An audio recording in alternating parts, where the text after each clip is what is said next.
کستاسو په وړاندې څوک لړم اخوري یا یې وچیچي نو په دې دوران کې به تاسو څه کوئ؟ کله هم چې ستاسو په وړاندې څوک لړم اخوري یا یې وچیچي نو په دې دوران کې به تاسو دا کوئ چې هغه انسان به ډېر زیات ټوپونه نه وهي او نه به ډېر زیات خوځېږي، دپاره د دې چې کم زهر د هغه په جسم کې دننه شوي دي چې هغه زهر نور په وجود کې نه پریشانېږي.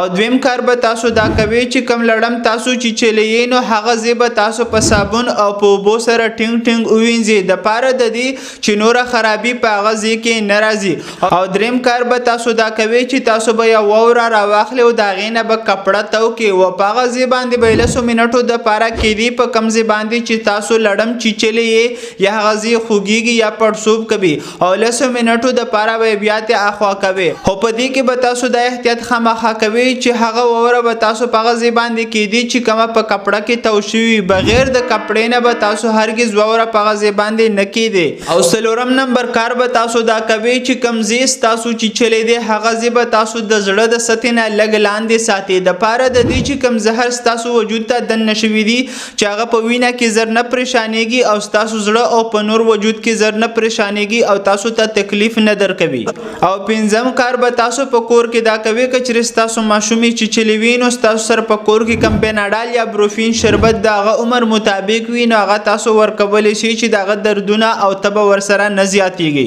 او شپږم کار چې تاسو به دا نه کوئ چې تاسو به ماشوم ته ډیسپرین ټیبلیټ هرګز نه ورکوئ د ډاکټر د مشورې نه بغیر. نو که چېرې دا ویډیو انفارمیټیو وي د خپل فرینډ سره شیر کولی شئ او که چېرې ستاسو د روغ او د ښه صحت دپاره سلاجید تاسو ته خالص پکار وي نو تاسو زموږ نه په ویریفایډ واتساپ نمبر باندې تاسو اډر کولی شئ.